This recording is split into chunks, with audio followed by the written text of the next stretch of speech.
DESIblitz.com.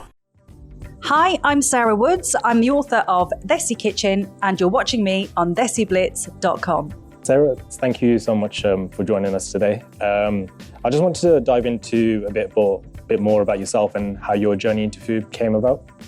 Well, I think that's pretty easy to answer in the sense that I'm Punjabi. In a Punjabi household, there are three topics of conversation: food, drink, and then food and drink. So it was natural. And both my mum and my grandma, my biji, are fantastic cooks. So I learnt at their elbows. So I think there was only one path that I was going to really follow. Did you have any, besides obviously your family, did you have any cooks that you looked up to growing up or that you learnt from, or was it more so a family thing? When I was at school, I used to run home, literally, and Ready Steady Cook was always on at 4:30. So I used to love watching Ready Steady Cook. So I grew up with all of those chefs like Ainsley Harriott and, James Martin. And I almost feel like I grew up with, Jamie Oliver too. When he broke through, it was so cool when he started out as a naked chef. And who doesn't love, the Nigellas, the Delias, Mary Berry? I mean, we've got so many cooking icons. I've just grown up around it, and I always loved watching cooking shows. And if I'm being honest, I love, it's not just Desi food that I cook. I like cooking all kinds of food. So British, European, Italian, French, the whole lot. I'm just passionate about all kinds of food, really. When you were growing up and seeing all these chefs on the TV, did you ever think, oh, why isn't there any, Desi chefs or anything like that? Or was it more so you just loved the way they were portraying food on TV? I loved learning about British food and European food. And I guess because I was taught and I grew up in a Desi household, you kind of take it for granted because my mum and my biji were fantastic cooks. So, I had that, it was a kind of on my doorstep kind of thing. And, British food, European food, American, it was a bit more exotic. So if I'm being honest, I was probably drawn more towards that when I was younger. And obviously moving on to the actual book, what kind of motivations or inspirations did you have to create this cookbook? Well, my starting point was very simple, which was how do we make authentic Indian home cooking accessible to everybody? But then it kind of grew, and then it became layered and it became nuanced, because what is authentic Indian home food? And actually, what is Indian food? Because there's so many different, diverse, nuanced communities. And if you add in Desi, different countries too. So I wanted to tell that story and actually demonstrate the variety and the differences in the techniques of how we're using spices, how we're using ingredients. Being Punjabi, I can speak all day long with authority on Punjabi food. However, I wanted to delve into these other communities, and I felt I needed to provide an authentic voice to represent each of these communities, to teach me and to take me with them into their house, into their households, into their kitchens, for it to be an authentic, demonstration of that culture and that food. What type of research went into the book in terms of the recipes? Did you travel a lot for it? Was it trial and error with some of the foods? Or? I cooked. There was lots of trial and error. There always is.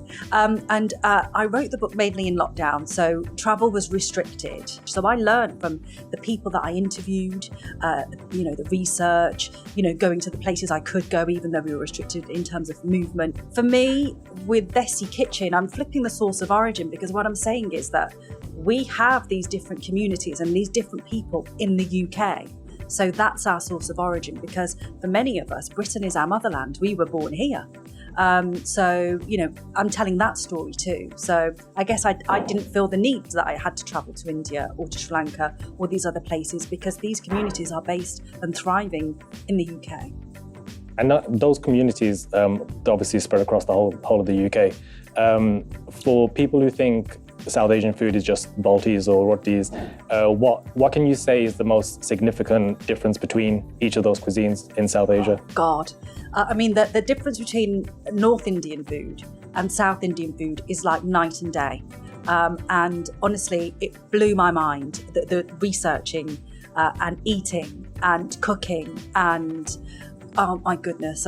Just to name some dishes. So some of the Sri Lankan food, I have to say, is very, very fiery.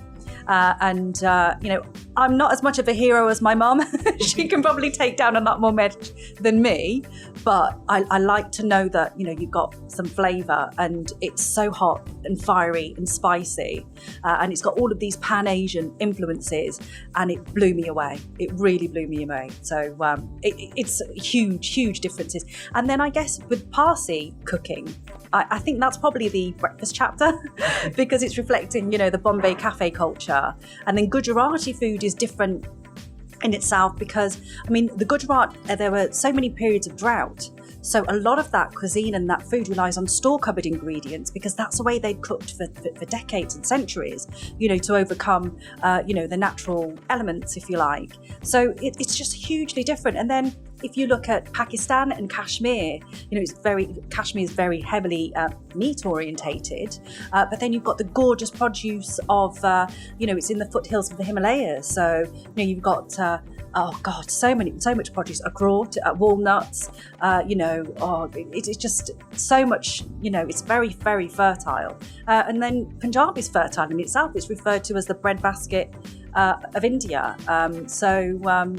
Hugely varied. At the start of the book, you actually referenced having lots of visitors when you were younger, coming to the house and having food, and your grandma loved it because she could keep up with the gossip. So how integral do you think food has been for South Asian communities, especially within the UK? Do you think it plays an important role in terms of bringing people together, and do you think that will carry on through the generations? I think we had a much more close-knit community in my grandmother's era because I guess when they came to the UK, it had to be close-knit because it was about survival. Got everybody kind of, looking out for you. We were just so close when we were growing up, these huge communities and these parties and these, the Bhangra parties and whatever else. Everybody was invited and I miss that. And I think for us, our generation, we're taking different risks. It's no longer about survival. It's no longer about having to be close-knit. It's about, for me, following your dreams. So you're taking a risk in different ways. So my risk was thinking, no, I've had enough of the corporate scene. I'm going to follow my passion, which is food. So that's the risk that I've taken. And with a lot of the voices that I've kind of spoken to in the book, this sense of identity and belonging, it's linked to following our own dreams because there are these expectations in the culture, aren't they?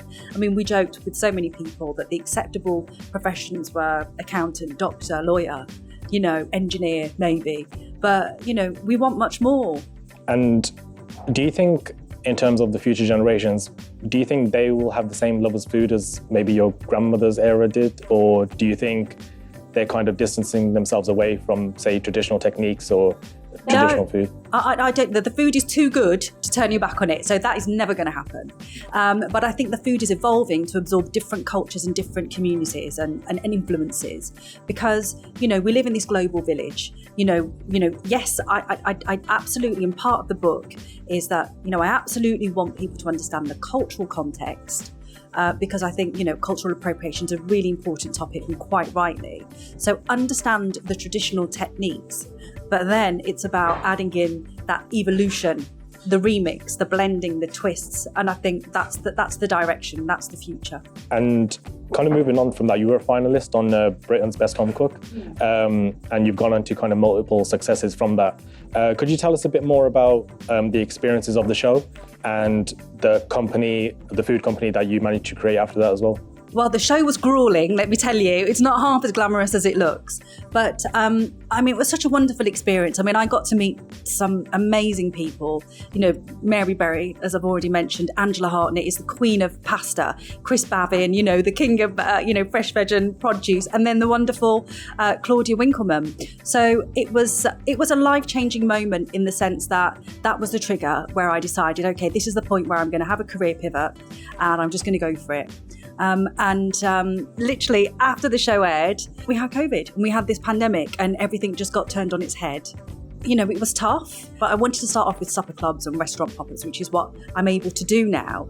But during lockdown, I wasn't able to do that. So I decided, well, I'm not going to be stopped. I went to chef's school, chef's academy. I went to an academy in Ashburton in Devon because I wanted to really hone my skills.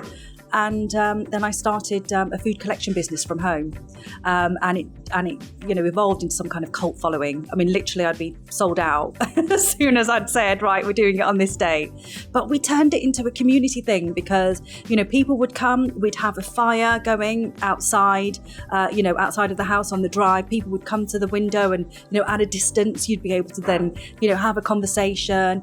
See the joy on their faces just to be collecting these hot, lovely home cooked meals. We'd have little tipples for them because we're Punjabi, it's hospitality. So slow gin and little tipples that they could, quaff by the fire, as they waited for their food. And it was just a lovely community vibe. So, and I guess I was replicating what my grandma and granddad had when I was growing up, in a sense. Were there any difficulties kind of breaking through in terms of cooking, or kind of breaking through onto the scene, or do you think that's gone better as time has gone on? I think there's more to be done. I think there needs to be more diverse talent. It's starting to happen, but I think it needs to be made easier. There needs to be more of a path for new talent to break through. So I think there's work to be done, for sure. It's definitely better than it used to be, but it's work in progress. And as for, is it easy? No, it's not easy. It's very hard. But then you've got to have that mentality that, you won't be stopped, and, you're going to go for it, because ultimately, I don't think as humans we have any limits. We only have the limits that we place on ourselves. So stop limiting yourself. We did kind of talk a bit off camera about this as well. But in terms of kind of South Asian cuisine, if you had to pick, do you have any favorite dishes to make and to eat? Do you know what? I was asked this before, and I was flummoxed the first time I was asked it, because it's like, how can you even ask me that question? But there were a couple of standout dishes from the book which I really loved. I have to say Sri Lankan food, because that blew me away. And there's a pol roti, which is a coconut roti, and obviously it's bread because I'm Punjabi. But it's got so many flavours, and there's a brilliant recipe for that in the book. And there's Gujarati fish tacos, which you've got the remix element. It's taken in and absorbing a lot of influences there. I discovered these lamb ribs called tabak Mars from the Kashmir chapter, which are just too good. What type of impact do you think South Asian cuisine has had, not just on British food, but the UK in general? I think it's transformed the UK. For me, food is about past, present and future, and we have such a long shared history. I think it's brilliant that a chicken tikka masala is one of the nation's favourites, and I don't care that it's not authentic. That's Britain. That's us. Will you be diving into more cookbooks in the future, and will that have a South Asian focus as well, or will you broaden the horizon? I don't know what the future will hold. Mystic Meg, I am not. But I believe in Kismet. And I really believe that, whatever, the universe has in store for me, that's what will happen. But I don't believe in luck. I think that luck is nothing more than readiness meets opportunity. And all I can tell you is that I'm ready. And lastly, I might put you on the spot as well. For any beginners going into cooking, or for those who are experienced as well, if there's one recipe from the book that you think that they should cook, which one would it be? Oh my God. It depends on the person. I think if I was a beginner, my recommendation would be to master a tadka, because the tadka is the flavour foundation of the curry. So you need to master how you're layering your spices. And one of the easiest recipes would be dal. So there is a masur ki dal recipe. So for a beginner, I would suggest you start with that. Perfect. Thank you so much. Oh, thank you for having me. I really enjoyed it. Thank you. Thank you.